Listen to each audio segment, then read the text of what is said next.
el tema que estamos tratando, usted lo sabe, la serie, y dijimos que Babilonia era un sistema. Y hoy Isaris nos recordó sobre ese sistema.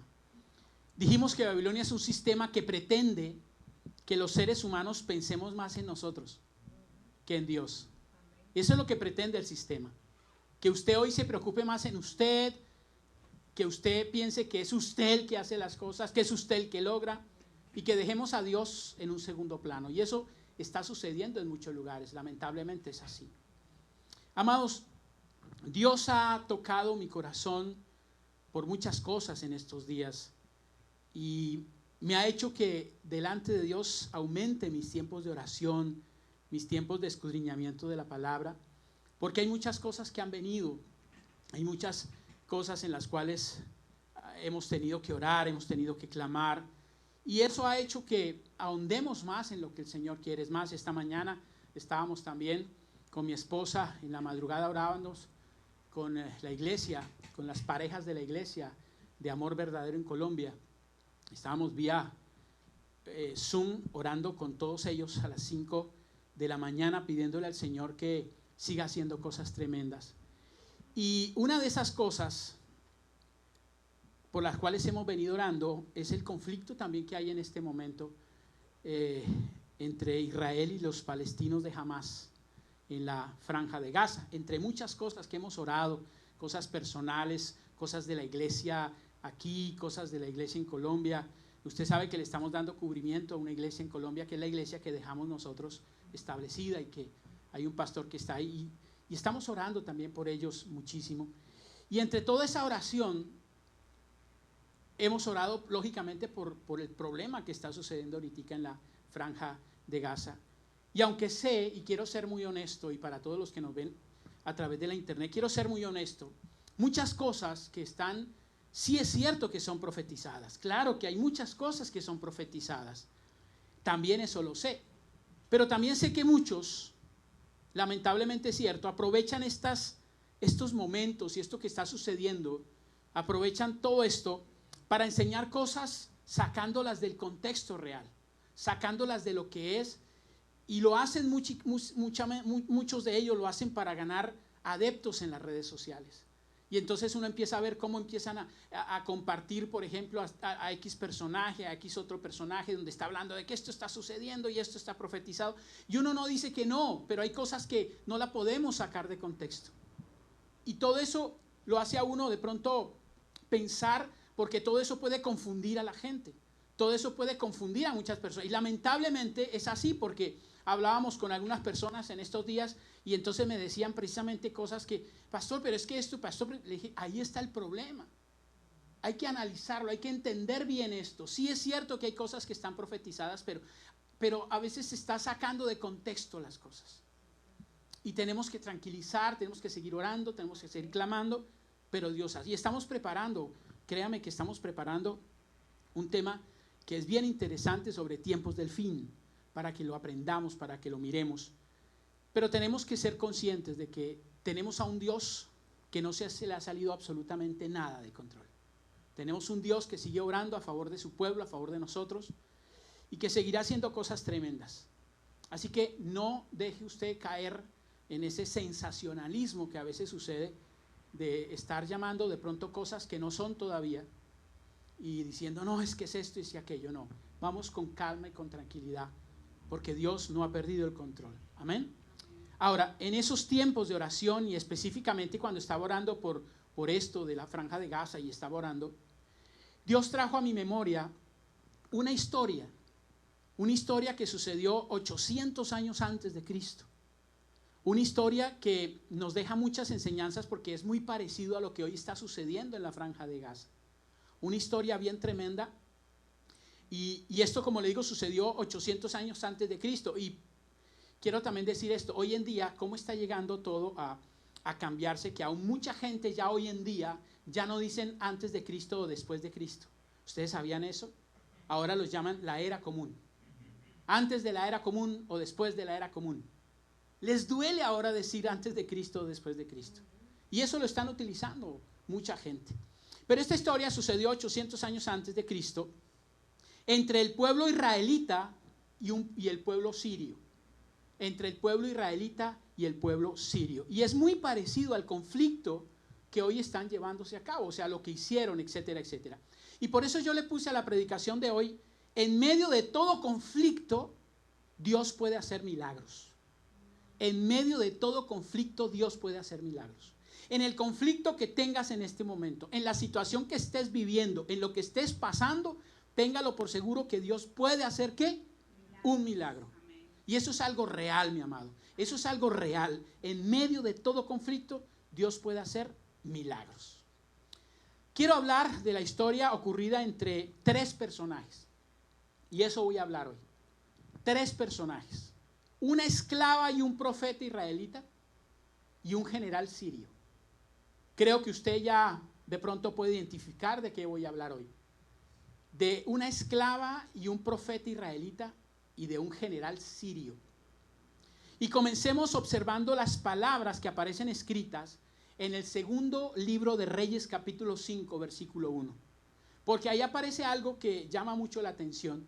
Y quiero que usted esté muy atento porque es una palabra que, aunque la hayamos escuchado muchas veces, y que yo inclusive la he predicado muchas veces, Dios me dio algo muy puntual, muy fresco con relación a esta palabra.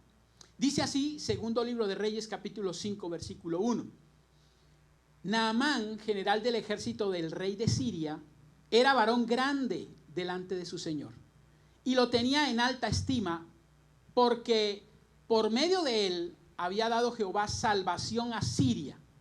Era este hombre valeroso en extremo, pero leproso. La salvación que habla ahí, para que no nos confundamos, la salvación que está hablando en un comienzo ahí, está hablando es porque al este general sirio haber sido sano de su lepra, trajo salvación porque siguió peleando y siguió trayendo, entre comillas, triunfos al reino de Siria.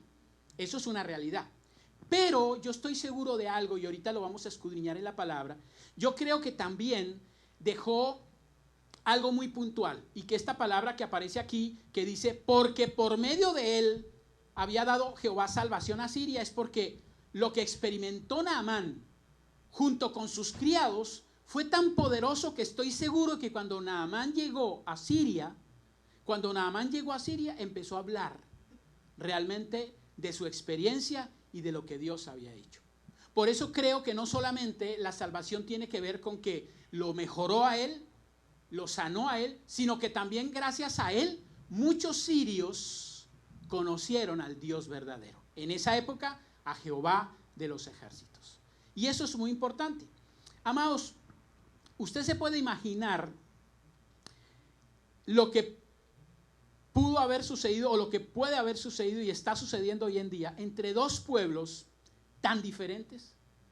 En esa época estábamos hablando del pueblo israelita y del pueblo sirio.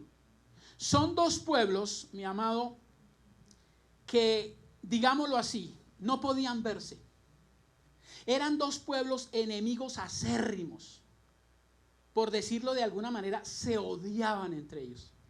Eran 2 pueblos que se odiaban, que no podían verse, que uno al otro, entre comillas, ni se entendían. Y mucho más los sirios, que, perdónenme lo que voy a decir, detestaban a los israelitas.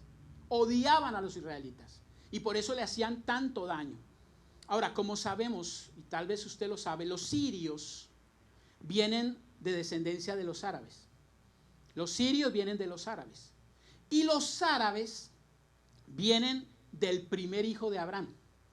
¿Se acuerdan cómo se llamaba el primer hijo de Abraham? Ismael. Entonces, ahí ya tenemos algo bien claro. Los sirios vienen de los árabes y los árabes vienen del primer hijo de Abraham. O sea que vienen siendo familiares entre ellos. Vienen siendo como tal, ya con el tiempo, primos. Los sirios y los israelitas como tal. Ahora, Dios, dice la palabra, que tuvo misericordia. Usted sabe la historia, cómo la esposa, cómo Sara le dijo a su esposo, échelos de acá, yo no quiero más, se están portando muy tremendo con nuestro hijo, échelos. Y entonces Abraham le dio comida, etcétera, y le dijo, váyase. Y usted sabe cómo la mamá, o la mamá de Agar, que se llamaba, la mamá de Ismael, se llegó al desierto, lo dejó por allá en un lugar a que se muriera también, porque dijo, ¿y ahora qué hago? Pero Dios llamó a la mamá, estando en ese desierto, y dice Génesis capítulo 21, versículo 18, le dice, levántate, alza al muchacho y sosténlo con tu mano, porque yo haré de él una gran nación. Y usted sabe esa gran nación de hoy en día. O sea, el problema se le vino encima desde ese momento porque Abraham no supo esperar lo que Dios le había dicho. Y se dejó, entre comillas, persuadir de su esposa porque su esposa tampoco supo en ese momento lo que Dios quería hacer. Dios le había dicho, de ustedes saldrá el heredero. De ustedes saldrá. Y ellos se afanaron. Y hoy en día vemos que a raíz de ese afán, hoy se han presentado y seguirán presentándose muchos problemas. Entonces, desde el nacimiento de Isaac, comenzó la rivalidad entre Agar y Sara. Desde que nace Isaac, empieza una rivalidad entre ellos. Empiezan a pelear entre ellos. Y lógicamente esa rivalidad, sin querer queriendo, les cayó ¿a quién? A sus hijos. Empezó a haber rivalidad entre Isaac e Ismael, entre sus dos hermanos, medio hermanos. Y esa rivalidad, usted tiene que saber que en pleno siglo XXI, entre comillas, sigue esa rivalidad. Aún continúa esa rivalidad. Que empezó, mire, 800 años, se puede decir, antes, más de 800 años, mucho más, porque la historia de Noam fue 800 años. O sea que esto es algo que viene bien tremendo. Ahora, observemos qué pasó en este tiempo. Dice segundo libro de Reyes 5, versículo 2, ya leímos el versículo 1.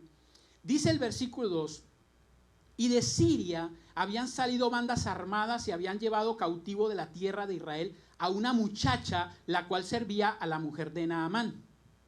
Imaginemos, es lo mismo que sucedió ahorita hace poco. Unos llegaron al otro lugar, se llevaron a gente para su lugar y los secuestraron. Esto sucedió exactamente igual. Ellos también salió un grupo armado, pero la diferencia es que ese grupo armado salió con todo su poderío por una sola muchacha. Por una sola muchacha. Ahora, la pregunta es, ¿por qué? ¿Por qué? Y la respuesta es fácil. Porque Dios la necesitaba a ella. Dios no necesitaba muchas, necesitaba solamente a esa muchacha. Y por eso, aunque fue feo, aunque tal vez uno dice, pero ¿por qué? Injusto. Dios necesitaba a esa muchacha. Fueron por esa muchacha y se la llevaron a Siria y le dijeron, usted ahora va a estar trabajando en la casa del general Naamán sirio, bajo las órdenes de la esposa de este personaje. O sea, esto nos da a entender que muchas veces usted no entiende lo que Dios hace, usted no comprende lo que Dios hace y tal vez usted lo llama injusto. Yo creo que esta chica diría, oye, pero injusto que a mí me lleven si soy una israelita, si soy una hija de Dios. Y a lo mejor la familia también dijo, pero esto es injusto, si somos fieles contigo, Jehová de los ejércitos, ¿por qué no haces eso? ¿Por qué se llevaron a mi hija? Y se la llevaron porque Dios tenía un propósito con ella.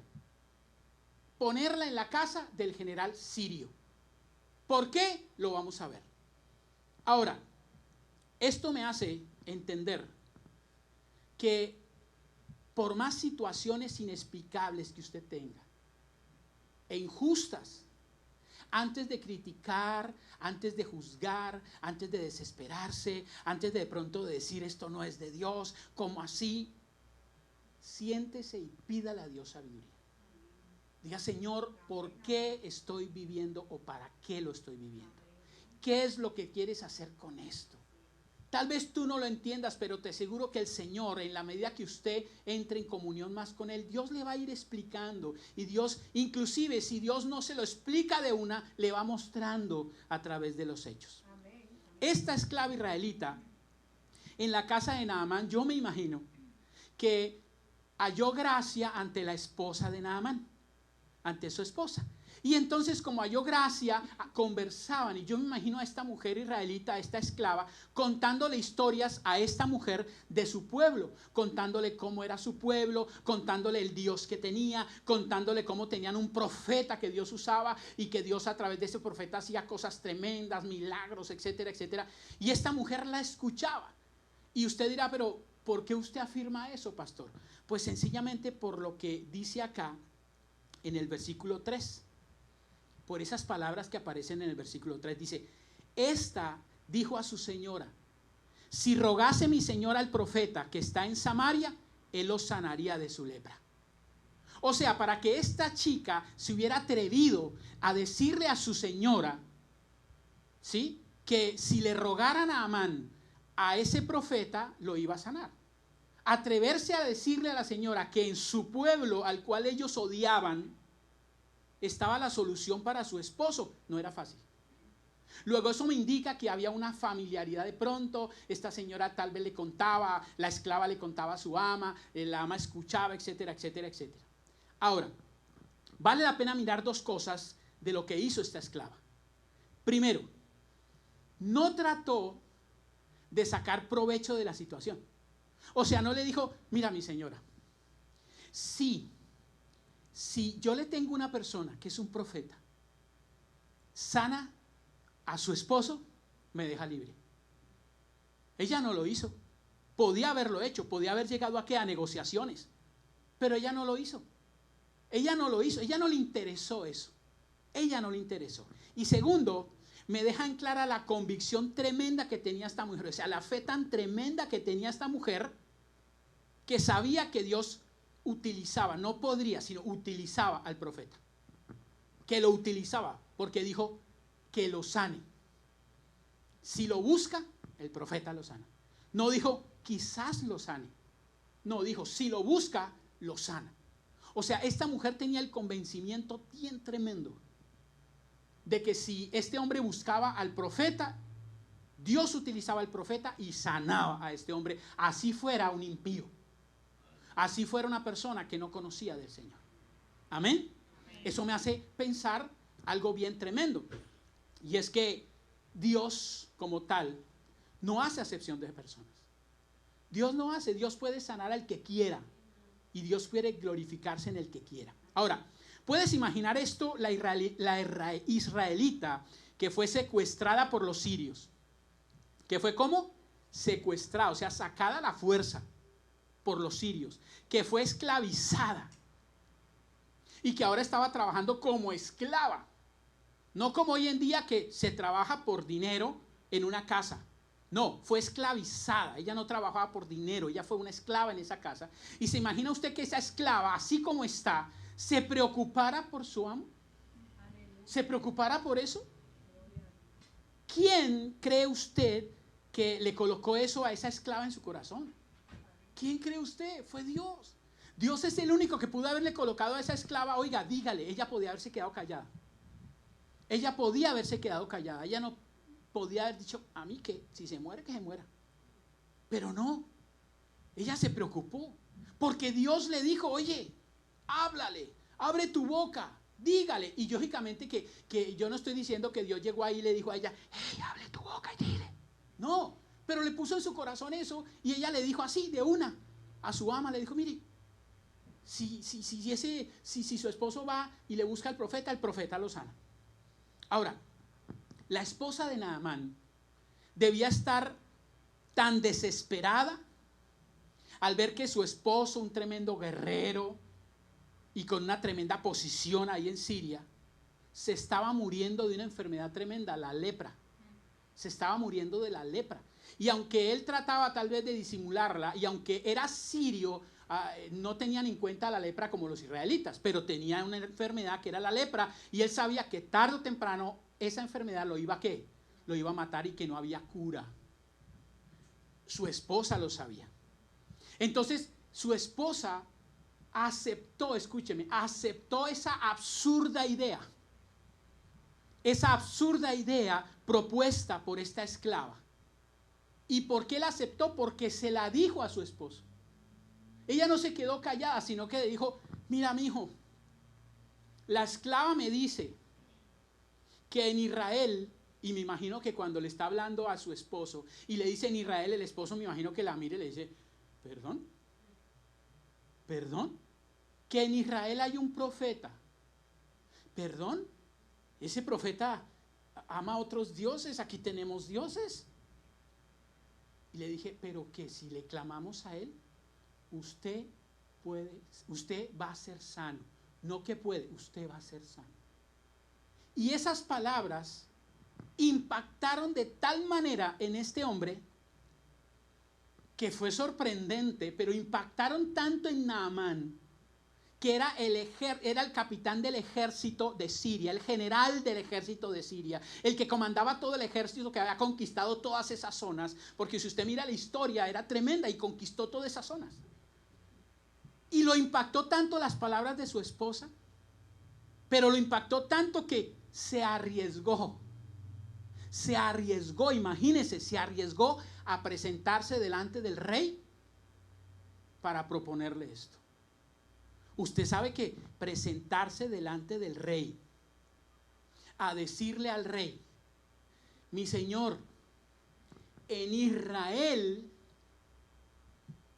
hay un profeta de un Dios que no es sirio, pero que me puede sanar.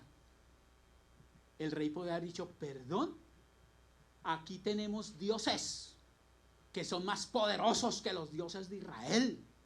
Y usted buscando allá en esa nación enemiga, ¿qué le está pasando? Y podría mandarlo matar. Pero se arriesgó. Y lo más tremendo de este arriesgada por más, lo más fregado, como dice uno, y de mucha bendición, es que, dice el versículo 4, entrando Naamán a su señor, le relató diciendo, así ha dicho una muchacha que está en la tierra de Israel. ¿Y qué fue lo que más me impacta? El verso 5. El verso 5 que dice, y le dijo el rey de Siria, anda, y yo enviaré cartas al rey de Israel. Mis amados, escúchenme lo que le estoy diciendo. Dios tuvo que tocar primero a la esposa de Naamán para que se diera. Luego tocar a Naamán para que se diera. Y luego tocar ¿a quién? Al rey para que se diera. Porque Dios tenía algo claro que quería hacer con Naamán y con Siria. Dios tenía algo y Dios tuvo que haber tocado a esta gente. Al hablar el rey y al decirle el rey que sí, que estaba de acuerdo, que iba a enviar cartas, indirectamente, ¿qué estaba diciendo el rey? Estaba diciendo, los dioses que tenemos no sirven. ¿Se imagina? Estaba diciendo, los dioses que tenemos no sirven. Y también estaba diciendo, Dios mío, para los dioses de ellos, ¿no? Tengo que ir a humillarme, a pedirle ayuda a mi enemigo. No. A eso yo lo llamo un milagro, mi amado. A eso yo lo llamo un milagro. Que estos hayan cedido y que indirectamente se hayan dado cuenta de eso. Eso se llama un milagro. Eso me da a entender, escúcheme lo que le voy a decir, mi amado, y a todos ustedes que nos están mirando. Me hace entender que para Dios, aún lo que nosotros, tú y yo, no podemos llamar remotamente imposible, o sea, aquello que tú llamas imposible, eso no puede darse, eso es, mejor dicho, eso es imposible que se dé. Para Dios no es imposible. Yo no sé qué es lo que tú tal vez estás esperando o qué cosas sientes hoy que para ti son imposibles que van a pasar. Y que tú ves por un lado y que ves por otro y que ves por otro y todo lo ves negro y oscuro y no hay nada, no hay salida, no hay absolutamente nada. Este hombre tenía un problema, estaba enfermo, se estaba muriendo, pero fue donde su general, un general sirio que odiaba a los israelitas, que no los podía ver ni en pintura. Y al ir a decirle, el general aceptó. Dios tuvo que cambiarles el corazón al general. Dios tuvo que, al rey, tocarle el corazón para que se diera. Y no solamente para que se diera, sino para que dijera también, está bien, yo voy a enviarle una carta, porque era el protocolo de la época. Le voy a enviar una carta al rey de Israel, donde le voy a decir lo que necesitamos de él. Lo que necesitamos. Ahora, yo quiero decirle algo. No sé, vuelvo a repetir, cómo estás en este momento, qué sientes que son cosas imposibles. Puede ser una sanidad para tu vida, que tal vez el médico te dijo ya no hay nada que hacer. O la de alguien que tú conoces, que el médico le dijo hasta aquí es. O puede ser que Dios abra una puerta para trabajo o para el negocio que anhelas, porque tú dices, no, si Dios no abre, olvídese, yo por más que haga esto y por más que haya aquello, no se va a abrir ese negocio. No se me va a dar. O puede ser que Dios te dé una salida para esa situación que tienes, ya sea legal o la que sea, en donde tú dices, humanamente hablando ya no podemos hacer absolutamente nada. Pero para Dios no es imposible. O que tu matrimonio esté tomando un camino que no es de bendición. O que ya haya tomado de pronto un camino que no es de bendición y que tal vez estás diciendo tú, hasta aquí llegó todo. Para Dios no hay nada imposible. O que se abra una puerta, esa puerta para que puedas estudiar tal vez lo que anhelas, porque dices, humanamente no hay dinero para hacerlo. Y Dios te dice, aún para eso lo puedo hacer. Entiende, mi amado, que tienes de tu lado. Y hoy quiero que salgas de aquí entendiendo eso. Al Dios de los imposibles. Al Dios de los imposibles. Que para ti no es posible, para Dios sí es posible. Y eso tienes que tenerlo con convencimiento. Yo creo que por eso el Señor le dijo a su pueblo en aquella época, le dijo, por favor, escriba en las paredes. Escriba en las paredes lo que yo digo. Póngale la tabla de su corazón. Grábeselo, repítalo, enséñelo. Porque el Señor quería que usted y yo supiéramos que para Él no hay nada imposible. Y que Él te ama como tú ni siquiera lo imaginas. Ahora, ¿qué hizo Naamán? Dale ese aplauso al Señor, sí, porque Él lo merece, para Él sea la gloria. Mire lo que hizo Naamán, versículo 5. En su parte B dice, salió pues él llevando consigo 10 talentos de plata y 6,000 piezas de oro y 10 mudas de vestidos. Naamán entendía, escúcheme algo, Naamán entendía en su corazón que no debía presentarse, en este caso ante este profeta, con las manos vacías, porque esa era la costumbre que tenían en su pueblo. Ellos cuando iban a pedirle a un profeta de su pueblo, ellos llegaban siempre con algo, porque eso se exigía. Y entonces él dijo, pues aquí va a ser lo mismo. Pues yo voy con eso cargadito. Ahora dice aquí, acuérdense que Saúl también lo hizo, no solamente su pueblo. Saúl, cuando dice en 1 Samuel 9, 6 al 8, que cuando se le perdieron unas asnas y su amigo le dijo a él, preguntémosle al profeta, que en ese caso también era Eliseo, preguntémosle al profeta a ver dónde están las asnas. Y lo primero que dijo Saúl fue, ¿y con qué vamos a llegarle si no tengo absolutamente nada para ofrecerle? Y entonces, ahí usted puede mirarlo, 1 Samuel 9, 6 y 8, el siervo le dijo, no, mire, aquí hay tal cosa, llevémoselo. Porque sabían, en esa época sabían eso y tenían ese convencimiento. Ahora, continuemos con la historia de Naamán. Capítulo 5, versículo 6, Segunda de Reyes 5, 6. Tomó también cartas para el rey de Israel que decían así. Mire lo que decía, entre muchas cosas que decía, mire lo que decía. Cuando lleguen a ti estas cartas, eso le escribió el rey de Siria al rey de Israel, sabe por ellas que yo envío a ti mi siervo Naamán, para que lo que, ni siquiera, oye, para que me haga el favor, no, para que lo sanes de su lepra. O sea, él estaba cumpliendo el protocolo decía que había que dirigirse al rey primero y solicitar lo que se necesitaba. A eso se le llama sujeción. Y eso es algo que es un principio bíblico. Por eso nosotros siempre hemos aprendido, y yo siempre he dicho y lo tengo muy claro, que tengo que pedir permiso para hacer alguna cosa. Eso es algo real, se llama sujeción. Eso es sometimiento que es de mucha bendición. Y eso es algo que lamentablemente hoy en día no se hace. Cuando nos damos cuenta, nuestros hijos hasta luego, oye, ¿para dónde va? No, que es que tengo, perdón.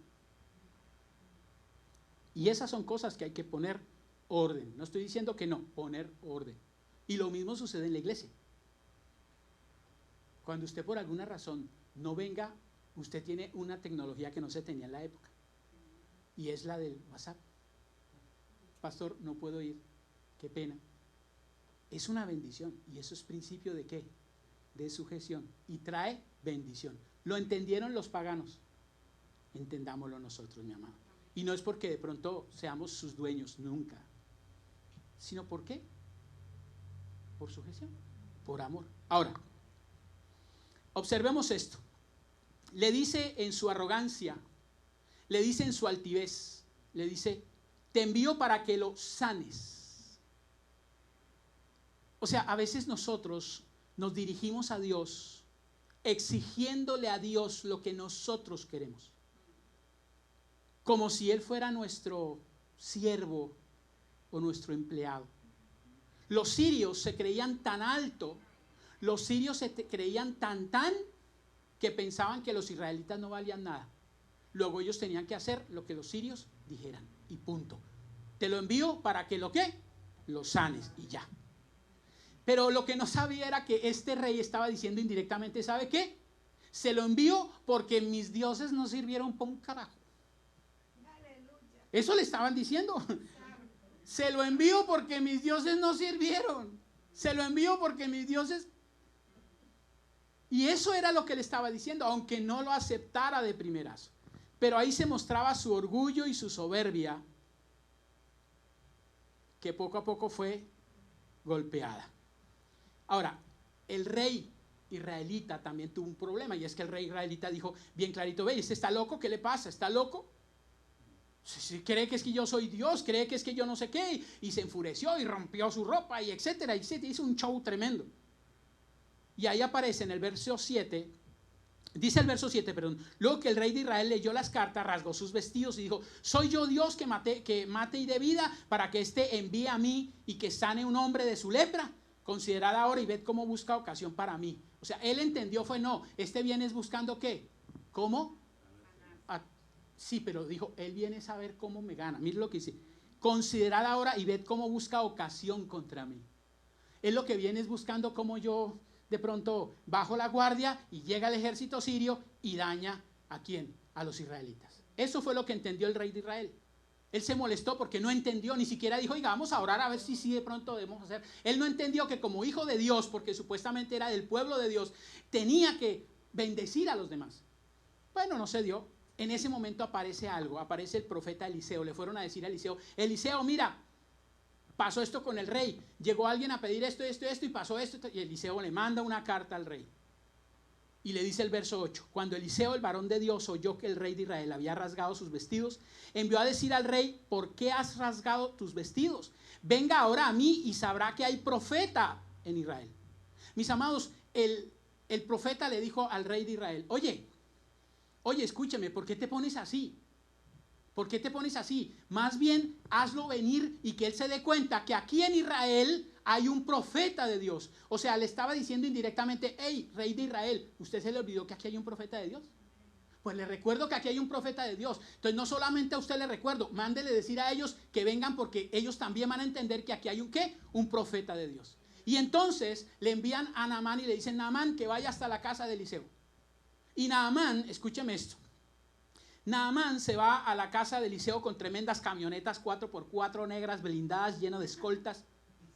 Y tal vez uno se ríe, pero es la verdad. Porque dice ahí la palabra que y vino Naamán con sus caballos y con su carro y se paró a las puertas de la casa de Eliseo. ¿Quién era Naamán?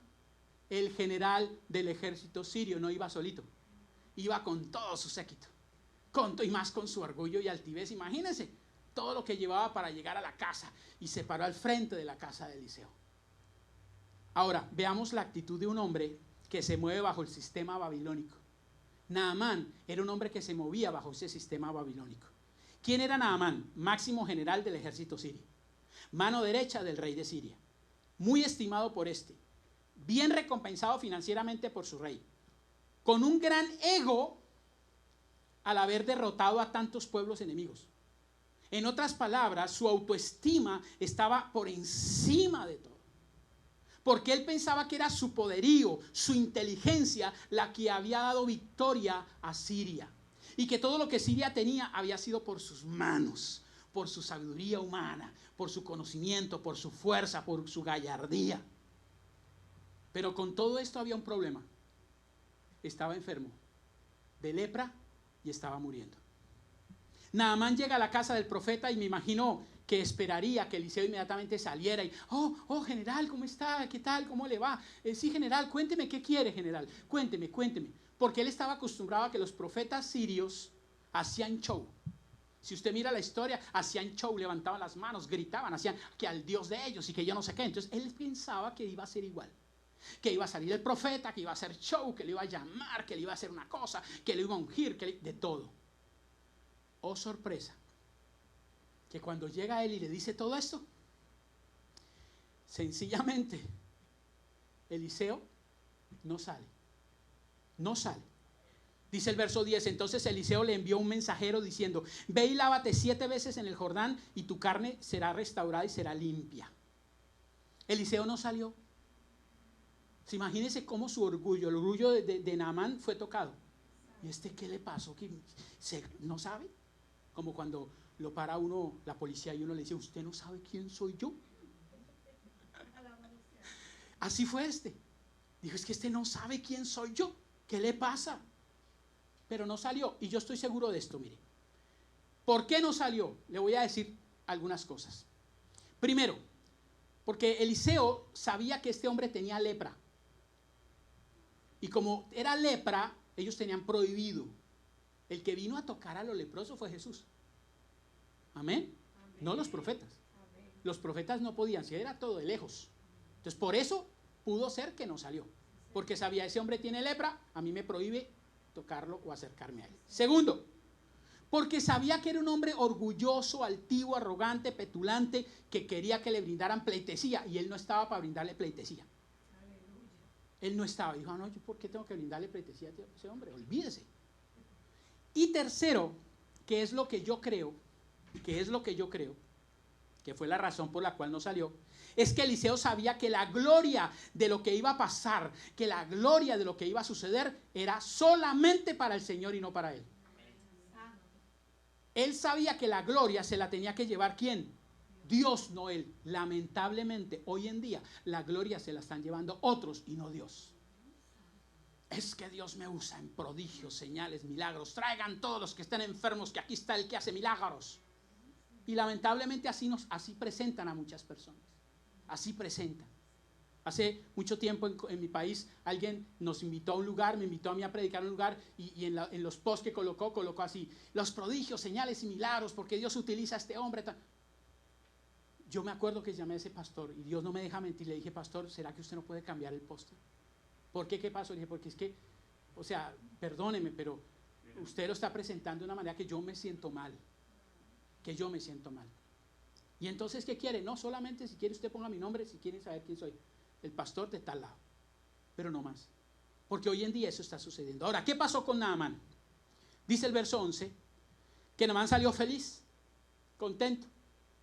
El verso 11 dice, y Naamán se fue enojado diciendo, he aquí, yo decía para mí, si ve que él pensaba, yo decía para mí, yo pensaba, yo creía, saldrá él luego y estando en pie, invocará el nombre de Jehová su Dios y alzará su mano y tocará el lugar y sanaré de la lepra. Y eso es lo que él pensaba, porque como él era, ¿quién era? Así somos a veces nosotros con el Señor. Queremos que Él haga lo que yo quiero, a la forma que yo quiero, en el lugar que yo quiero y como yo quiero, y eso no es así. Naamán era tan orgulloso y petulante que pensaba que todo se debía hacer como él quería y además desmeritaba la región de Israel. Demeritaba la región. Para él, todo lo de su pueblo, lo sirio, era mejor que lo israelita. En su corazón se notaba el menosprecio que sentía. Porque Eliseo le dijo, ve al río Jordán y lávate 7 veces. ¿Sí o no? Y él que dijo, el verso 12, Habana y Farfás, ríos de Damasco, sirios, ¿no son mejores que todas las aguas de Israel? Si me lavare en ellos, ¿no seré también limpio? Y se volvió y se fue enojado. Pedro. Y salió bravo y todo. Pero quiero decirle algo. Mis amados, dejemos en claro que cuando Dios le echa el ojo a una persona, cuando Dios le echa el ojo a una persona, por más que esa persona quiera abandonar, por más que esa persona quiera irse, por más que esa persona no quiera nada, tarde o temprano utilizará personas o utilizará circunstancias para que esa persona vuelva. Y eso es una realidad. Y eso es una realidad. En este caso, utilizó a los mismos siervos de Naamán. Se estaba yendo el hombre, dijo, no, yo qué me voy a hacer eso, ese tipo está loco. Y dice el verso 13, mas sus criados le dijeron, se le acercaron y le hablaron diciendo, Padre mío, le dijeron con todo respeto, Padre mío, si el profeta te mandara alguna cosa, mandara alguna gran cosa, ¿no la harías? O sea, Padre mío, si el profeta te mandara algo tremendo, ¿tú no lo harías? Yo sé que tú lo harías, porque tú eres el general. ¿Cuánto más diciéndote, lávate y serás limpio? Te mandó una cosa insignificante, mi Padre mío. ¿Qué pierdes con hacerla? No pierdes nada. Esas palabras, de una u otra manera, tocaron al gran general sirio y decidió hacerlo. Entonces, de donde vivía, escúcheme, de donde vivía Eliseo hasta el río Jordán había trecho. Era su buen camino. Se dirigió al río y en ese trayecto que no era corto, su ego, su orgullo y su altivez estaban siendo golpeados. ¿Usted se imagina lo que iba pensando este hombre? Allá en su carro, en su carruaje, lo que iba pensando. Ay, Dios mío, mire cómo es esto. Dios es de aquí, Dios es de allá. Me tengo que humillar en esto. Me tengo que hacer ahora es que me mandan, que me metan en un río ahí todo cochino, que es el río de Jordán. Porque el río Jordán no es que era wow. En ese río, si son mejores los ríos de nosotros. Ay, no, pero y renegando. Me imagino que era exactamente igual como hicieron los leprosos cuando fueron donde Jesús y Jesús le dijo, váyase y lávense. Y me imagino, ay, yo que pensaba que iba a hacer esto y nos manda a devolvernos, a lavarnos allá. No, pero dice que mientras fueron limpios, fueron sanos. Entonces me imagino todo esto, lo que estaría pasando en la mente. Verso 14, en su parte ahí dice, y entonces llega, descendió y se zambulló 7 veces en el Jordán conforme a la palabra del varón de Dios. ¿Cómo lo hizo? No sabemos. No sabemos si lo hizo de 1 a las 7 o como mucha gente hace, me paré la primera, no pasé nada. La segunda, no pasé nada. No sabemos si lo hizo así o cómo. Lo cierto es que cuando llegó la séptima vez que se sumergió, dice la palabra en el verso 14, en su parte B, su carne se volvió como la carne de un niño y quedó como limpio. Y quedó limpio. ¿Se imaginan la cara de Naamán?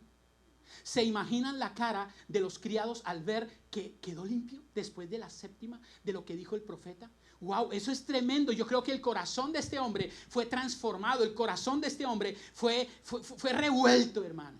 Sintió algo tremendo. Reconoció algo que para ellos sería absurdo. Reconoció que sus dioses no podían haber hecho nada, no sabían hacer, no pudieron, pero en cambio el Dios de Israel sí pudo, y eso lo chocó en el corazón. Y ahí fue donde actuó el Señor en el corazón de este hombre, porque le dijo, esos dioses tuyos no tienen poder, en cambio yo sí tengo poder. Los dioses de Israel sí tienen poder, yo tengo poder. Y esto lo debió haber tocado de tal manera que lo hizo que reaccionara de una manera tremenda. Él podía haberse ido. Ya fui sano, ¿sí o no? Ya fui sano, pues me voy. Pero no fue así. Dice la palabra que el verso 15, y volvió al varón de Dios, él y toda su compañía. Y se puso delante de él y dijo, he aquí ahora conozco, mire lo que dijo, conozco. ¿Qué dice? Que no hay Dios en toda Israel, en toda la tierra, sino en Israel. Te ruego que revises, que recibas algún presente tuyo. O sea, reconoció primero, se devolvió el trayecto que no era necesario, pero eso devolvió. Y al devolverse, hizo una tremenda afirmación. Una tremenda afirmación, mi amado. Ahora dice esa afirmación, dice, ahora conozco. Y la hizo pública. O sea, sus criados lo estaban viendo. Dice, ahora conozco que no hay Dios en toda la tierra, ni siquiera en Siria, sino solo en Israel. sino solo que en Israel. Y fue a ofrecerle ofrenda. Eliseo no la recibió. ¿Por qué? Primero, porque Eliseo sabía que todo eso que ellos manejaban habían ofrecido a sus dioses. Luego él no tenía por qué. Y segundo, porque él sabía que él no había hecho el milagro. ¿Quién lo había hecho? Dios. Luego el que merecía era ¿quién? Dios. Entonces miremos esto. Conozco que no hay Dios en toda la tierra sino en Israel.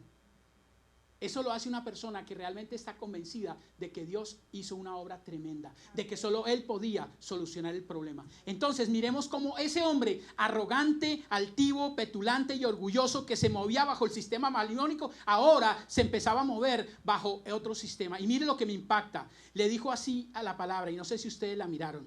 Dice así: y volvió el varón, versículo 15, de Dios, y él y toda su compañía, y se puso delante de él y dijo: he aquí, ahora conozco que no hay Dios en toda Israel, sino en toda la tierra, sino en Israel. Y mire lo que dice: te ruego que recibas algún presente. ¿De quién? Oiga, el arrogante, el altivo, el petulante, el de todo, ahora le está diciendo al profeta: tu siervo, yo soy tu siervo. Aleluya. ¿Quién hace eso? Dios, mi amado. Cambió su sistema babilónico y colocó en él realmente eso. Y aparte de eso, le puso en su corazón el deseo de honrar a ese profeta. Verso 16. Mas él dijo: vive Jehová, en cuya presencia estoy, que no aceptaré. Y le instaba que aceptara alguna cosa, pero él no quiso. Entonces, versículo 17. Entonces Naamán dijo: te ruego pues que esta tierra, te ruego pues, de esta tierra no se dará a tu siervo la carga de un par de mulas, porque aquí en adelante tu siervo no sacrificará holocausto ni ofrecerá sacrificio a otros dioses, sino a Jehová. ¿Sabe qué le estaba diciendo? En ese tiempo la costumbre de ellos era ¿cuál? Arrodillarse en la tierra del Dios que adoraban.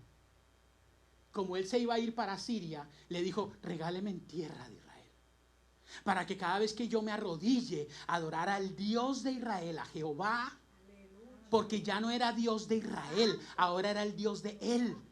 Quiero hacerlo ahora yo. Tremenda convicción de este hombre.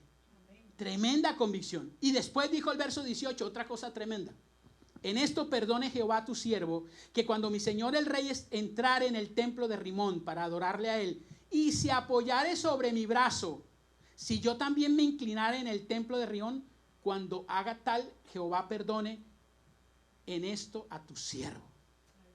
Ahora, eso es razonable. Cualquiera puede decir: Señor, perdóname que estoy vendiendo, estoy trabajando en un lugar donde hay que vender droga y todo eso, y tal vez el hombre dice: sí, perdóname, Señor.